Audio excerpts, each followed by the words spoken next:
Warning, my friends, we are in danger. You've heard people making this silly argument, and we've heard it, and we think it's just silliness, but it's not. They argue that this is a republic, not a democracy, but they're telling us something in their argument. They want to prepare us for the day when we are no longer a democracy, when we no longer have our freedoms. I don't care which of the Bill of Rights you hold the dearest, whether it's the First or the Second Amendment. They want you to be prepared for the day when they're gone and you are no longer free. So this is my warning to you, regardless of your political party at this time. Often we hear them accusing people of being a commie or being a fascist, but what does this mean? A quick look here, or a liberal, a conservative. No, here we start. This is a political spectrum I want people to take a look at. Now, we have in the United States tradition liberals and conservatives, the GOP cons I put there. Now, a liberal is simply somebody who's favoring change, open to reform, open-minded, willing to try new things, not locked into traditionalism, and broad-minded, and willing to try a different form of government. Now, back when this first became a country, the most traditional form of government was one where the rulers were from on top, and whatever the king said was law and went down. And then you had your lords and your dukes and your counts of people down the road, and the power structure became less as it got down. You got to your mayors that had power over their cities, but they had a lord, or like in some countries they call them counts. Think about this: a count. What's that for? Over a county, and so he'd have even more power. That was a structure. And that was the most traditional form. That was the real conservative form. To be very honest, when the United States was born, during the Revolutionary War, the liberals fought for our revolution. The conservatives fought for old King George to keep us as things were under the rule of a king. Most of them left after the Revolutionary War. And slowly a new type of conservative. Now, conservative means slow to change, wanting to keep the status quo, not being as open to different things. That isn't so bad, because sometimes we get all hot and bothered wanting to make things work a different way. And they might say, hey, your idea is great, but let's take it a little slowly, and so we don't make mistakes. It's not such a bad idea to have someone with their foot over the brake as we have our foot on the gas, just in case. Anyway, that's a quick description of liberal conservative in the United States, which for the most part is where our government has been. And the things, for the most part, the Democratic Party and the Republican Party had both conservatives and liberals in each party, and it only began to change in the advent of Ronald Reagan. Now, Richard Nixon began to try to lure all the conservative Democrats out of the Democratic Party back in the 1960s and pull them into the GOP, realizing they were disenfranchised by the civil rights passed by LBJ. And so that also spurred the move to conservatism within the GOP. And today, the GOP is almost solid conservative. I don't know of any liberal Republicans anymore. And the Democratic Party is fairly liberal. Anyhow, that's a quick nutshell of that. But now, the problems, they often say communism. But communism and socialism are two different things that they try to conflate, just to confuse us, to keep our eyes off of what's on the other side and what they really are moving us towards. Socialism is simply when us as a society all get together to work together for the common goal. The most earliest form and most primitive form of socialism was when we have a small community and they'd all come together to help a farmer build his barn. They might bring all up a bunch of food, have a potluck, and all the men and women would help build that barn. Maybe in a day or two, it'd be totally built. And they do it as a community. That's socialism in its rawest, primitive form. But as we got bigger and grew, it was no longer. Can you imagine your big city, everybody trying to get together to build something? It'd be just pure chaos. So we do it through our government, and we work together. A good example of this is, we'll say, socialism.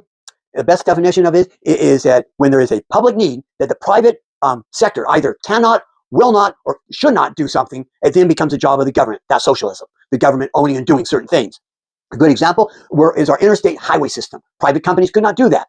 Our military, you don't want a private company doing that. That's what brought down Rome, because Rome began, first they had a king, and then they revolted and overthrew the king and established a democratic republic. So that's what the United States is, a democratic republic. And they were a democracy, a representative democracy like the United States is. We elect our representatives, and they do all the work of governing for us. We vote on little small things here and there, but for the most part, we have representatives that we have voted into power. The public, that's the whole public. But now, what happened at one point with Rome was that they privatized the military. And so at one point, Julius Caesar had a conflict with somebody else, and a civil war erupted, and Caesar's people won. And that began the beginning of the fall of the democratic republic, the democracy in Rome. And it became an authoritarian nation, an empire. And an emperor, another term really for king, with the same sort of powers. Then, anyway, that's the danger of privatized. So certain things we've got to do as a group. Our military, our police, our fire departments, food safety. One good example, if you've ever read the book The Jungle by Upton Sinclair, he refers to a time when the when there weren't these structures to keep our food safe, and in one of these meat packing plants, they bring in the pigs, and sometimes, a pig has an interesting ability to eat just anything, and it doesn't hurt them. They can eat poison; it doesn't seem to do anything to them, but it stays in their body. So if that poison's in there, and then we eat that pig, we get poisoned. And they refer to how sometimes the pig would be rancid, and then they would just sweep that off, and it'd be turned into sausage or something. So it still would get into the food, but it wouldn't be as obvious when you cut it open. You wouldn't go, "Oh my God!" And so this is why it was so important to have the government socialize that part of inspecting and making sure it's safe for the public consumption. That's socialism there. The government owning and operating certain aspects of our society, as I've already referred to. But now, in communism, everything is socialized. Everything belongs to the group, and there is no private property. Your car belongs to the state. Your house belongs to the state. And this is the way. Right now, there isn't, except for North Korea, I don't think there is any pure communism left. But anyway, that's a quick nutshell of what communism and everything in communism is socialized. Everything's owned by the state. Now, the problem is that there isn't the freedom there, such as North Korea is a good example. Now, a good explanation of what communism is in the United States in the 60s, we had communes. And there'd be a group of people who might get together and say, hey, let's all pool our money, sell our homes and that. We'll buy this apple orchard. And on this apple orchard, there's plenty of housing. And we can all live there. We'll all work. We'll pick the apples. We'll make apple cider, apple sauce, apple juice, apple wine, apple hard cider, and anything else that apples could be made into. And we'll sell it. And then the money we make, we'll split evenly among all of us. And it sounds very good. An equal society. Communist sounds pretty good. That's why it's been so alluring to people. But here's the problem. Where each human being is worth the same as any other human being, we do not have equal abilities. In that commune, there's one young man. He's 18 years old, and he's a strapping, muscular man. He could probably win one of these bodybuilding contests, model, and the ladies just swoon over him. But there's also this older man, a 50-year-old man. Let's call him Bob. And here's old Bob, and he was in the war, so he lost using one arm. It's kind of just flip-flops like that. And so he can only pick apples with one hand. Now, that 18-year-old, we'll call him Mike. Now, they go out picking the apples, and Mike, oh boy, that kid just goes like the ever-ready energy rabbit, just boom, boom, boom, boom, boom, boom, boom. And he'll pick easy 1,000 apples in a day. Well, poor old Bob, he's lucky to pick 100 apples. So you can imagine, it comes time to split up all that money from that, and they're splitting it up all evenly. Here's old Mike, he's looking and saying, this isn't fair. I did 10 times the work as Bob, but I'm getting the equal amount of money? That's not right. And the communes would break up because it didn't seem fair. Unfortunately, in those countries, communist countries, they couldn't afford to let people just take off and leave, meaning they didn't feel it was fair, and they were afraid of the government being changed. So to keep their system, they became dictatorial and had dictators. It was dictatorial by nature. Now, over here on the other end, fascism, it is dictatorial by nature. I may have said that wrong. Communism became dictatorial out of necessity to be able to stay in existence. Whether it was necessity or by nature, still there was no freedom. Fascism is a far-right phenomenon that has authoritarian, ultra-nationalist policies, which have a dictator ruling, an authoritarian. It's militaristic. It has forcible suppression of opposition, not allowing for any protest. Where they'll send the military in if there is protest, and they want to suppress anything that doesn't fit the nationalist goals. Under the Aussies and Mr. A.H., they were opposed to communism, democracy, liberalism, pluralism, and socialism. But you say, hey, wait a minute. You can find this in the Wikipedia.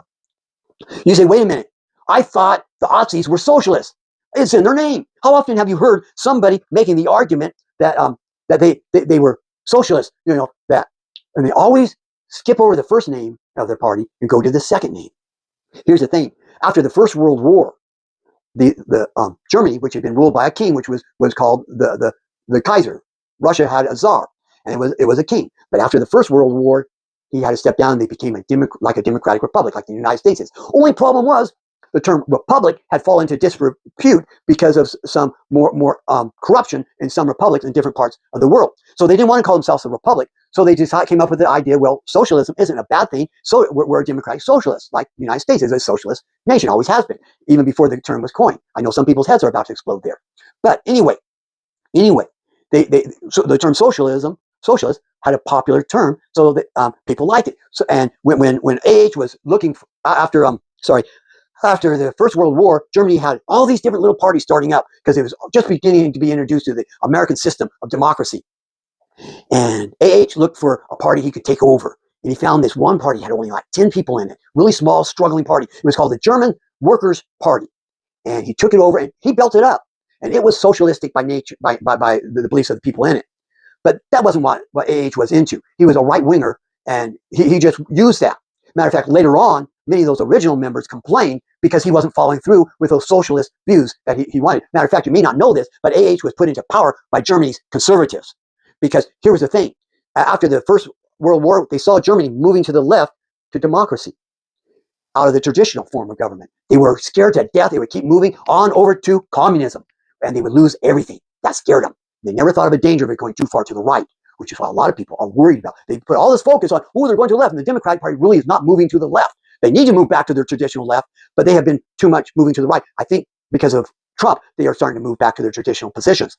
But anyway, they were worried, so they put AH into power. Now you say, well, he was socialist, but how did he define socialism? In the book, The Rise and Fall of the Third Reich, it gives the very definition of how he defined it. And you'll find this on page 85 of The Rise and Fall of the Third Reich. And although the very name of the Nazi party proclaimed as socialist, AH, so I got to change a few words around, names, I'm sorry, just to keep the video up. AH was even more vague about what kind of socialism he envisioned for Germany. This is no surprise in view of his definition of socialist, which he gave in a speech on July 28, 1922. This is what AH said in his speech. Sorry, give me a second.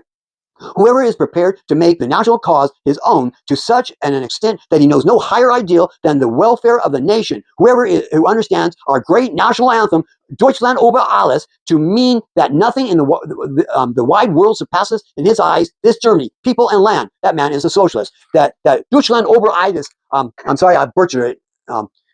It went something like Germany, Germany above all else. Nationalism, nationalism, nationalism.